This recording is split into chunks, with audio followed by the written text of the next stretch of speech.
Hi there, it's Alex from alext.com. How you guys doing? Now, it's the 28th of August 2020, and yeah, New Zealand just had a second wave of coronavirus, so we're in a lockdown again. But however, I'm in the office to kind of do some work, like just by myself, so well, I didn't break any rules, but just keep things going. Pretty hectic with getting things rolling with keeping the whole branding and productions and fulfillment of products that is developing, and the demand is pretty much like catching up really well, even though it's we're in the pandemic stage. So there are always opportunities in things coming along the way when you sort of seek to find where the need is, because the thing is right now with the pandemic, the demand on certain things reduces. However, there's a shift of the demand to the other end, so we just have to find ways to really look into where the opportunity is, and then we just have to enable ourselves to um, not doing the same thing, but you got to change to adapt to where the flow is at. So yeah, we can talk about that some other time, but today I'm going to talk about a little bit about branding. So there are a few things that made out of brand, and when it comes to brand, like people will always talk about like, oh yeah, it's a logo. Well, logo is actually one of the element, but brand consists of a wide uh, like sphere of like a variety of elements that made up of a brand. So if you're in the brand market for a long time, say if you're in a let's say in a health, or you're in a tech, or you're in the entertainment, or you're in the food distributions, like moving consumer goods category, or manufacturings, or the like space explorations, and so on and so forth. Those those categories has brands they made up of uh, a cluster of their own consumers. So the idea of having a brand, obviously I can't talk throughout the whole thing because it's such a broad uh, uh, what do you call a broad um, topic. Now I'm gonna touch base like a few points. I'll probably cover about like 10 points out of what I have in on top of my head now, and I will just start with the first elements that made up of a good brand uh, with clarity is discipline. All right, so I'm gonna put this. So so discipline. Discipline. So when it comes to discipline, the a brand requires a discipline to along from the beginning to the execution. So what I mean by discipline, because the when you express, you create and develop a look or a tone, or a look and feel of a brand, you need consistency. So a consistency allows from one element that you can scale it into the market to consumers without having any out of the identity. So discipline is really important because it locks and it restrains from it going out of funny shapes or funny tone or funny representative of the element. And well, it actually helps like, let's say a person as a person. So because we as a person, we hardly change, we can change our hairstyle, and within a period of time, but we can do whatever we want, and how you brand yourself. So when you have a discipline of keeping consistency in a world of products, you generally have within a frame that you work around it. So that's what I mean by discipline. And I'm not talking about to a point that you're so rigid that you can't have a space to move around a little bit based on the application. So yeah, that's the first one, discipline. And then and again, it's not just about logo. It's not about logo. It's about a segment of different things. Like if you put into communication, you have your headlines, you have your taglines, you have your words, and then you have your certain tone of marketing elements that made out of it.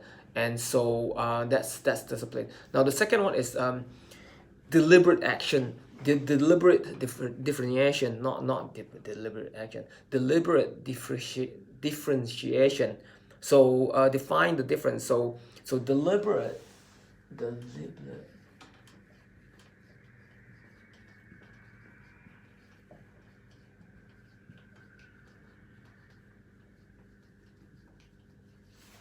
differentiation.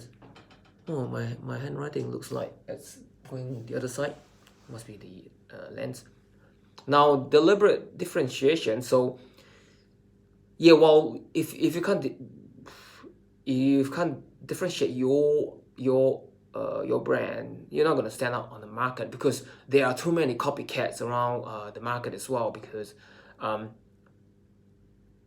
a lot of copycats, they will follow you and then they will copy you. But if you're able to really define something that you know that, if for example you can manufacture, and you can really tell a solid story that is like very unique, like no one can kind of like really trickily like you know tag along and steal your IP. Then that's something that you look into it and telling the story into a really a solid form. So yeah, different deliberate differentiation is not just about like the logo. Again, it's not just by the look, because that sometimes can be really easy to copy as well, and you don't want to get like just rely on that. And like a lot of brands, they're keeping that part pretty simple. And so of the communication, visual communication, so they keep that really simple, so when they scale, they have less technical problems, and also there's a bit of simplicity for people to recognize it. And so a lot of focus is pretty much focused on the source, and where the stories, and how that brand develops. Now, yeah, that's the second one, deliberate differentiation. And so the third one is actually um, specific um, uh, specific association. So specific association. So the reason why there is association with the thing that is connected to the brand is very important. So because we are living in a world that we are interconnected with within the community, and within the community there are different types of like communities. So when you have specific association, you can redefine where your brand stand.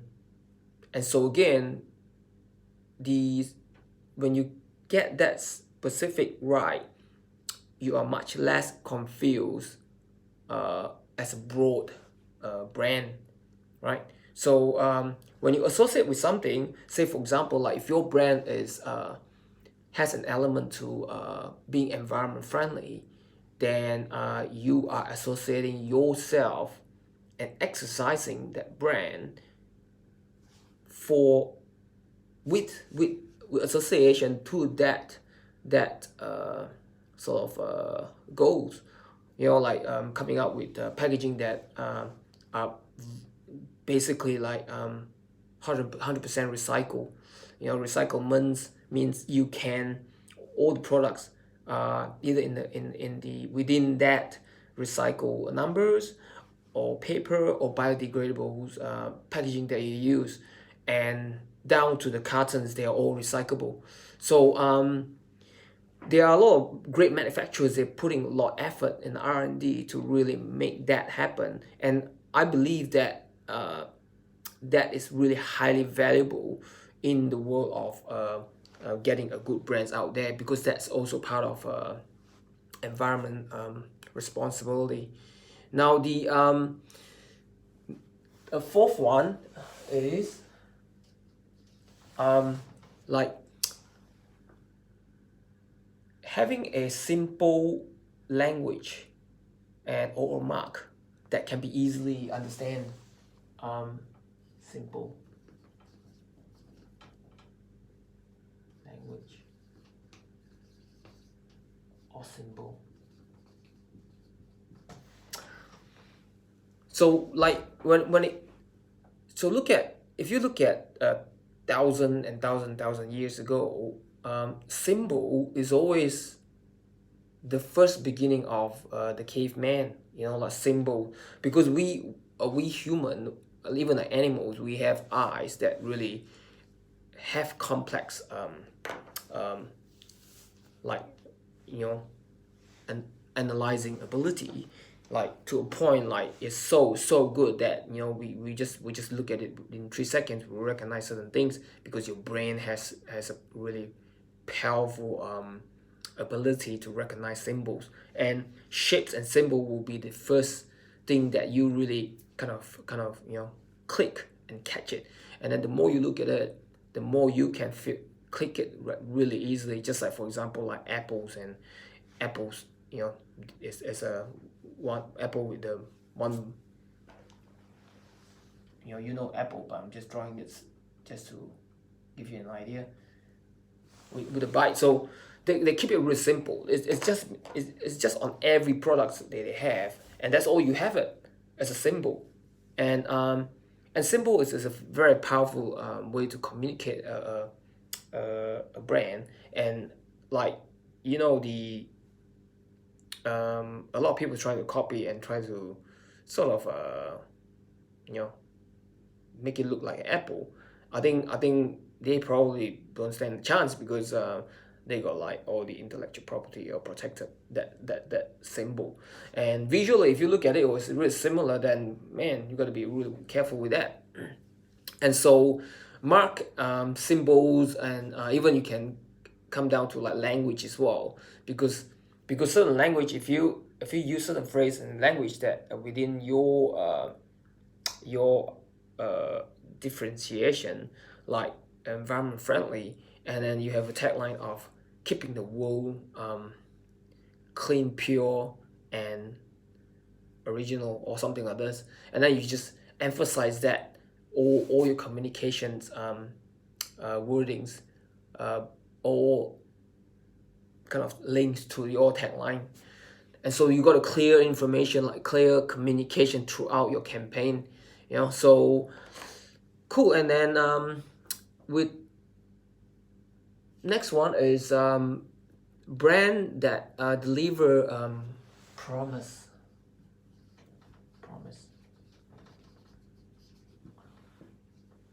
So with brand that delivers a promise, and like a good brand takes time to really build it.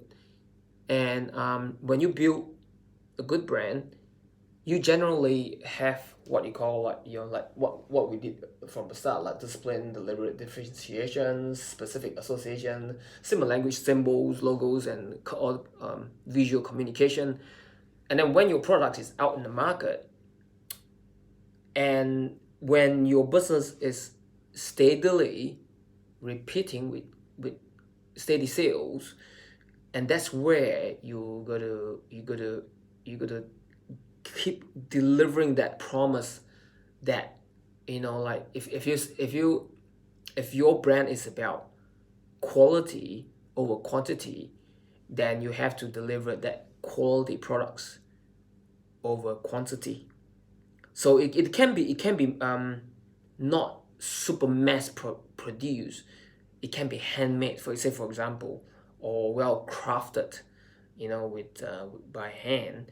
And if you're able to deliver that promise, and your customers, your raving customers knew whatever they paid for, these are all handcrafted products, then they know the value, and then that's where they stick with what your brand is, and then and they believe in that brand, and instead of buying a cheaper product that is not handcrafted, they buy your products. So that's the promise that you deliver, and you always make sure that your product deliver the best quality possible. And you can even like you know be a customer's satisfaction guarantee sort of statement. I don't know. So some company can afford to do that, and that's one of it that you can deliver with promise. And so and the next one is to do, because we know um spirit, human spirit. So the next one is actually to do with a human as a consumer. It's like, when there is a brand that is out there, some company, what they lack of is an organic feel towards their connection from their products to human. So when you have communication and marketing that is ongoing, you can't be like a robot. You got to have a form connection to your consumers, and that's where you gotta reach to a point that you gotta communicate with the human spirit. The human spirit, you gotta have that feel of why are we doing this, and how have we help or bring benefits to people that have already used these products. And it could incorporate with human that has certain spirit that believe that if you do well in this with this brand in terms of the environment friendly, recycling, and all you can do without um, cutting down costs, like so to maintain your integrity, and in turn that spirit of environment friendly is within the whole belief of the brand. And so there is a human spirit in between to really drive what's behind what we're doing. Or even you can have like people that has benefits from this brand, that it has really reached out to a certain people, and then they have a story they can tell about the human spirit behind it. So it is kind of more than just like something tangible. You hold it with, oh yeah, I paid a bargain, but there's nothing there's no soul or spirit behind it. And that's another form of you position yourself with understanding that there are human spirit that you can manifest into the brand, right? So now the last one is pretty much like the values, or it can be visions of the a vision of the brand. While we saying vision, that the vision of the business, are we looking at helping people that is less fortunate with the money that we earn. And then there's a vision that we can look at helping certain category of people, or there's a vision of we will help a certain community, getting more opportunities in this brand. And money that we make, it's not just within the operations of growing in the business or listing in the stock market, but however there are segment of things that we can benefit to the certain communities that is less fortunate. And then that gives us a feeling of apart from just making money, you basically bring this the values of, let's say, like uni